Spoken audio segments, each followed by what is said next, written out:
small and medium-sized entrepreneurs should come forward.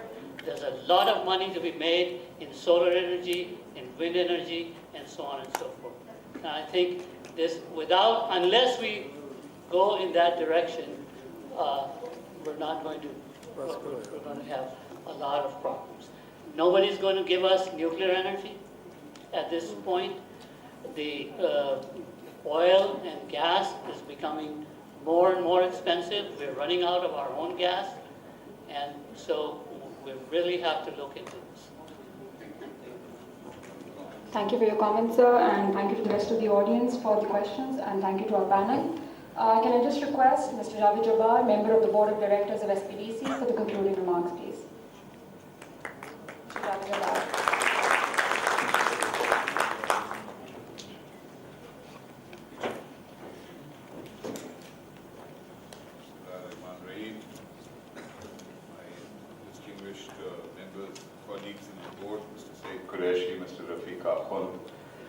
Managing Director Khalida Ghaus Sahiba, a distinguished panel of speakers, बेचारे देखिए कितना जुल्म है SPDC में, 3 को तो बोलने की इजाजत ही नहीं दी गई। सब ये MD की वजह से, she sent out secret signals, just keep your lid shut or whatever. मैंने कहा भी मैंने कि फर्क बात कर लो, कुछ तो कह दो।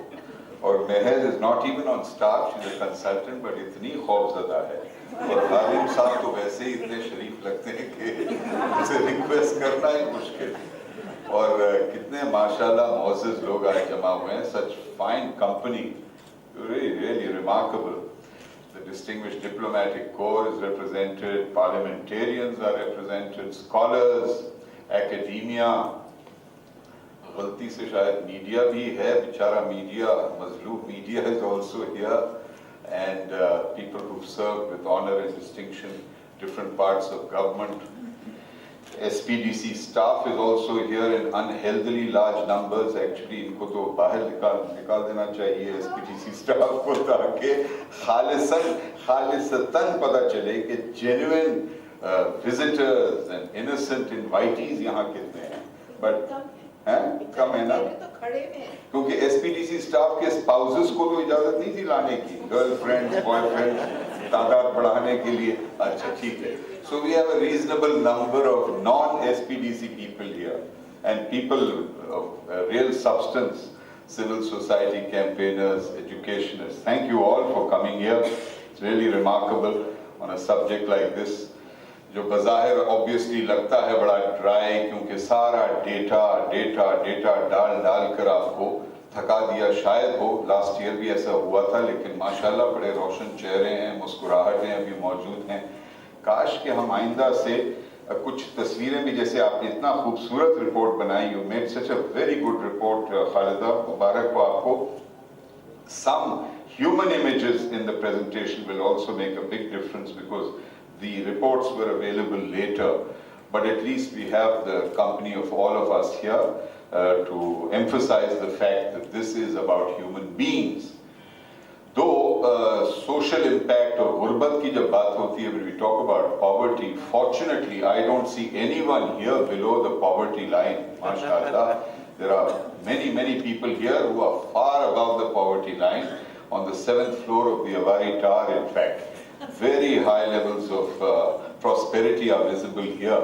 And may I suggest that the next time we attempt a launch, dear Managing Director, could we go to Banaras Colony, for example, where Khyber Pakhtunkhwa is very well represented. But no, it would strike a great chord, because not just to make a showy thing, but to relate to the people who we are talking about. And Banaras Colony is one example of this great phenomenon of Karachi being the largest Pakhtun city in the world.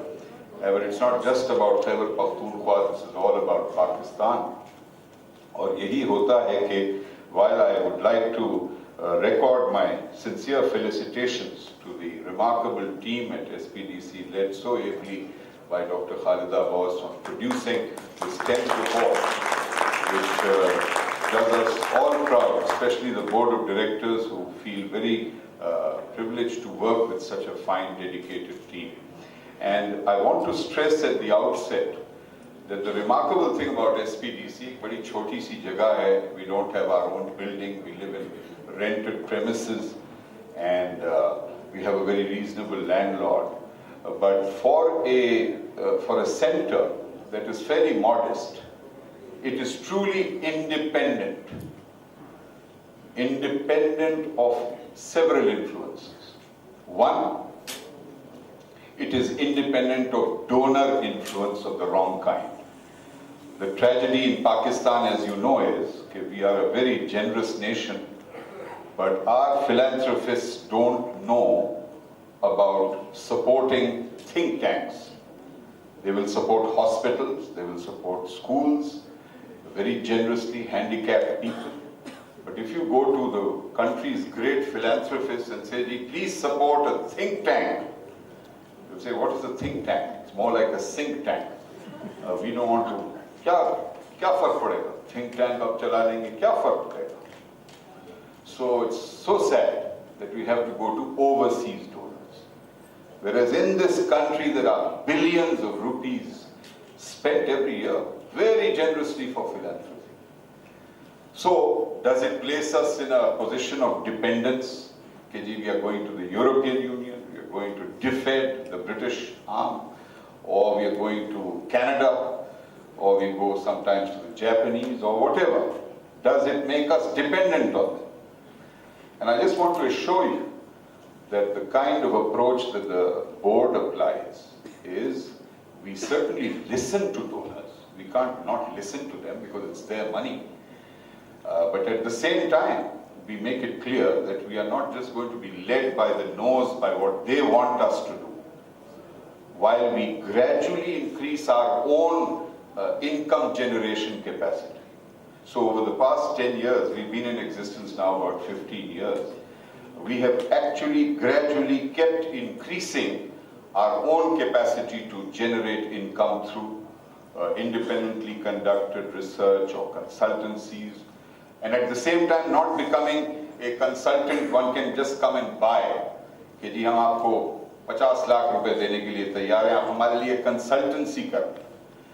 In the consultancy area also we choose very carefully. So the first source of our independence is that we do not allow the mandate of SPDC to be coercively influenced by donors. A second basis for our independence is relative independence from government.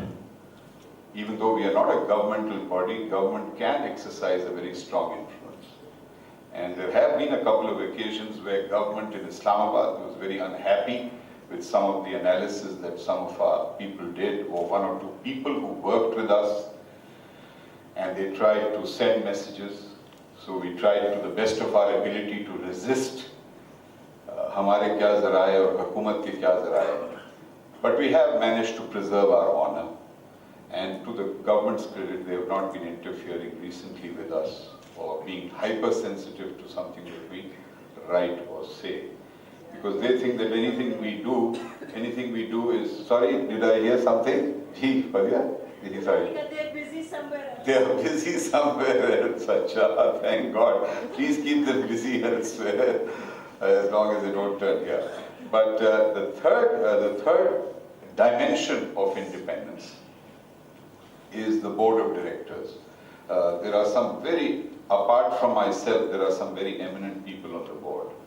And each of them has vast experience of policy making, of administration at the highest levels of government. Secretaries of ministries, secretary generals of ministries, ministers, economists. And there would be a natural tendency to micromanage this center in two ways. One, the content, the output of the center. Second, हमारा favorite national pastime, सिफारिश. मेरे भतीजे को रख लो, मेरे चचा को देख लो, मेरी चची को भी चाहिए part-time job. But mashallah, I hope I'm supported by the managing director. एक वैसे मेरा एक nephew है who is looking for a job, I might say. I'm tempted to, but we enable the management to stay free of any influence from the board of directors कि जी ये कर दो और वो कर दो, उसको ड्राइवर रख लो और इसको चपरासी रख लो. So we respect the independence of the team of SPDC because we have faith in their integrity and their capability. So this said, my compliments to you. And since you've already paid us compliments, I thought I must reciprocate. But that is the actual truth. And then I want to say, when there is already so much bad news in this country, no shortage of bad news, will this report make a difference? एक और इजाफा, हाँ, गम में एक और इजाफा, जी? There are many like that. अरे many like lying that. on the ये shelves. जी, ये Lying ji. on the shelves, not being अरे followed. lying on the shelves, क्या कहने? Never being followed. We like to think that, yes, I know, that is the fate of many reports, most reports, I suppose.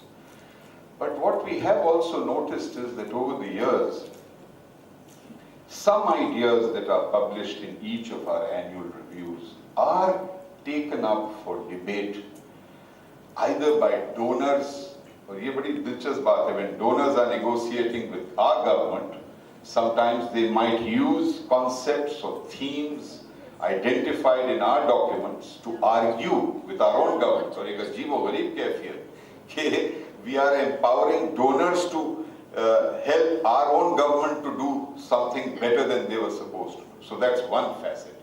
A second facet is that we want to thank the media of Pakistan for consistently taking up themes and data and analysis that our reviews have published and either directly quoting them or in their own editorials or their own analysis in the economic and business review or in the social sector.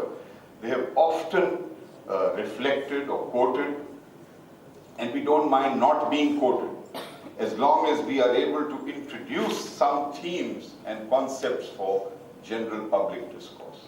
And somewhere, some time along the way, if we can even make a small difference to improving public policy and action, then we think it is worth it. And simply physically speaking, it has a utility. In one single document there, you have a whole range of data.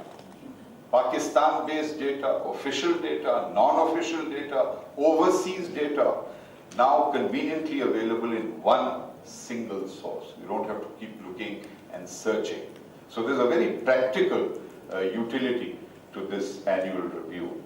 And I think that whether it's a stray statistic, yet another damning indictment of what we are doing, if there's been a 4.8 or 5% increase in expenditure on security-related public order over the last several years, there has been, Mubarak ho, 1% increase on education and health.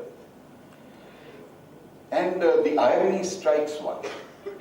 The reason why we are in a mess today is that we did not invest enough in education and health in the first 40 years of Pakistan, first 50 years of Pakistan, right? Yes, we didn't educate our children, we didn't give them decent health. So we ended up where we are. Now that we want to get out of it, we find that we have to spend even more on security. It's a very strange case. I mean, the black hole is getting bigger and the black hole is getting deeper instead of shallower. So the trend is now that we will need to keep spending more and more to get out of a black hole that is deeper and bigger. So it's a very bizarre situation Pakistan is faced with. And I suppose it's cold comfort, and we shouldn't forget that. I think we should have highlighted it in monetary terms, that the GDP of Pakistan over these years has actually grown. For whatever reason it is. About 10 years ago, if it was $100 billion, it's about $165 billion today. And that's fairly good growth. Hamara to we should have had a GDP of $300 billion. We are a great country, sixth largest population in the world. So 165 to kuch nahi. We should have 3 to 4 times the GDP. So ye nahi hai कि we've been stagnant. We are not a stagnant economy.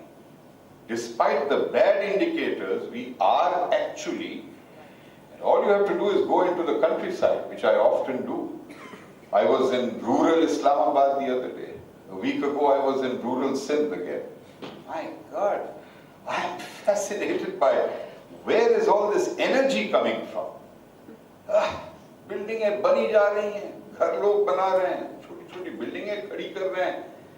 Where is all this coming from? Remittances, yes. Agricultural cash crops, they've had massive subsidies last year.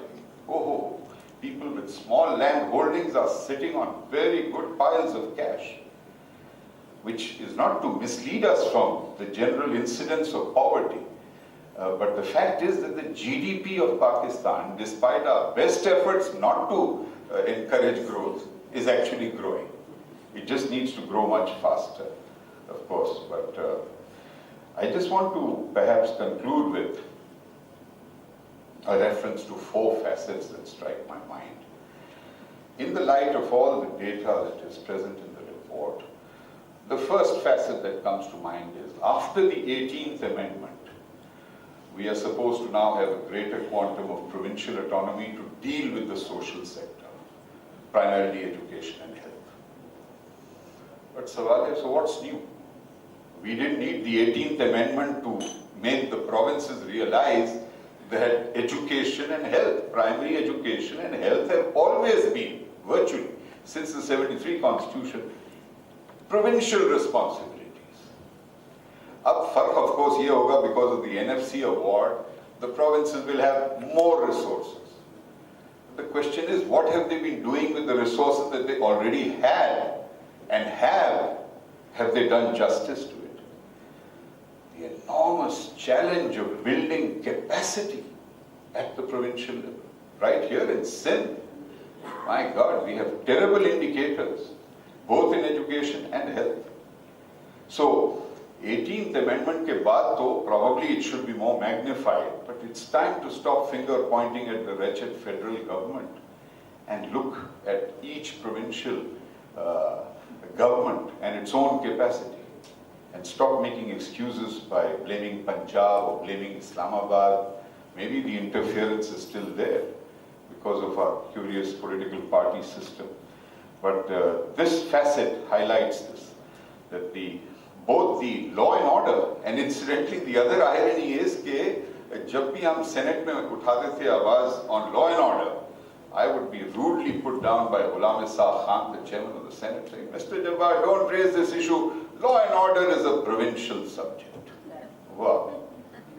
So if law and order was already a provincial subject, and now we've got health and education also, and security is this black hole we are talking about, oh, there's got to be a 300 to 400% increase in the competence level of provincial governments.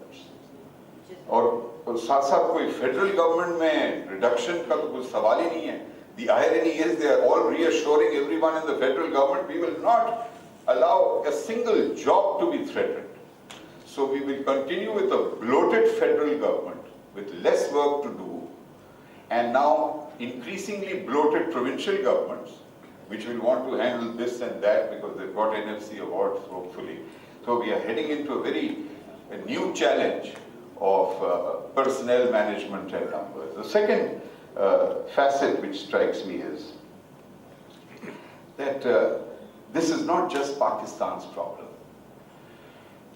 And while our dear friend the United States of America, which is 10,000 miles away from us, is supposedly being very generous, when you look at the actual figures, it is an appalling record. अभी उनके General Accounting Office का data परसों छपा था, that they have released barely 15% of the money that they keep reminding us very generously that America is funding you and America is doing this. And when you actually come to the figures, because they themselves have not worked out what are the checks and balances to prevent, they say, misuse of US aid. So it's not our problem. They themselves, as they have shown in the Raymond Davis affair, were capable of great incompetence. Na ehliyat sirf Pakistan ki jaradari nahi hai. Incompetence knows no barriers. So the US government has been extraordinarily incompetent, both in handling the human labor survey, but also in handling aid to Pakistan. And therefore, I think another dimension is that the fallout that we are handling from Afghanistan and from our own internal 9/11, post 9/11 policy is a regional responsibility. I mean, China has been extraordinarily supportive. Iran has been very empathetic. I can never forget in September at the United Nations, when I heard about 50 heads of state and government, the only head of state who began his speech at the United Nations with an appeal to the world to help the people of Pakistan was President Ahmadinejad of Iran. Wow. Koi zarurat nahi thi. He could have just gone straight into talking about Iran. So this was a very touching indicator of how genuinely a friend like Iran, friends like China, even the Chinese Prime Minister made a reference to Pakistan in his address. But I think it's a collective regional responsibility. Even India has a moral responsibility to look at the fallout from Afghanistan and the way Iran and China have responded. Russia has a moral responsibility also, even though Russia has its own problems. And I'm saying it particularly because a very innocent, distinguished Russian diplomat is here. So please take the message back to Moscow, and hopefully we'll see greater cooperation. A third, and last 2 points, the third facet I find is that Pakistan is not the first country which has faced a great social crisis. ऐसे औकात दूसरे भी ममालिक की तारीख में आए हैं. Different kinds of social crisis. And where you also tend to find that the political leadership is not always able to respond to this crisis. And I don't want to keep blaming politicians, that's our national pastime. Politicians are the moral scavengers of society. They do things which all us angels don't want to do. And someone has to do the dirty work of looking after human nature. But societies should produce moral and ethical leadership, which substitutes for the lack of morality or ethicality in politics, and also becomes a source of hope at a time when social indicators are very poor. Not a very good example to give because it's India, and India is a hostile country. But you must remember people like Ambedkar in India, who was the champion of the Dalits, the untouchables, and helped write the Indian Constitution. Early in India's independence history, he was a symbol of hope for tens and millions of Dalits. Not because he was a Congressite or a Janata Dal man, he was Ambedkar, embodying principles of integrity and vision. Then there was Vinoba Bhave, there was Jayaprakash Narayan, three extraordinary figures who gave a sense of hope and dignity to Pakistan, to India, sorry. And for Pakistan, we need today figures who are not interested in the pursuit of power, which is politics, which is a very healthy process. Everyone should pursue power. But you also need that leadership. And perhaps we have leadership at regional levels, local levels. But this social crisis, highlighted by the security crisis, illustrates the scope for and the need for a new social movement which will produce that great leader or leaders. And lastly, I find the need for the people of Pakistan to make a transition from their enormous capacity for generosity. You know about the famous Aga Khan Foundation survey about 12 years ago, which calculated that Pakistanis are amongst the most generous people in the whole planet. इतने बड़े दिल की कौम है ये. Oh, per capita we give as much as America. It's just that Americans are much richer than us. और एक और दिलचस्प चीज थी, कितनी खूबसूरत चीज थी. They said in Pakistan the poor people give more frequently than the rich. क्या बात है। Of course the rich give more, but Pakistan के गरीब लोग ज़्यादा frequently देते हैं किसी और की बेहतरी के लिए। एक तरफ ये, and yet we have one of the lowest tax to GDP ratios, 9%. In India it is 13 to 14%. In Turkey it is 23%. And that is where we need to make this giant leap, this connection between our generosity and our willingness to pay to the state what we owe the state. सारा वक्त रियासत को बुरा भला कह के हर हुकूमत को गाली गलौज दे के और खुद नहीं देने के लिए तैयार. We starve the state of the taxation. 2/3 of registered firms in Pakistan do not file tax returns. Infradi आदमी को तो छोड़ ही देना. Registered firms don't bother to file their returns. I mean, that's the challenge. So, we need to make the connection between compassion and our capacity and willingness to pay. And I think we will be able to generate resources in the future, whether it takes 5 years, 10 years, 15 years. It's a collective responsibility. Thank you for your attention.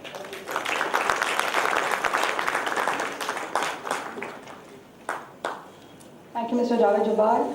With this, we come to the end of today's seminar. On behalf of SPDC, I would like to extend our appreciation to all our panelists, as well as to all the members of our distinguished audience for their presence this afternoon. I also want to thank the members of the press and media for being here today. Extra copies of the annual review are available at the publications desk if you wish to take extra copies with you. We will now be proceeding for refreshments and hope you're all able to join us. Thank you once again and have a good evening.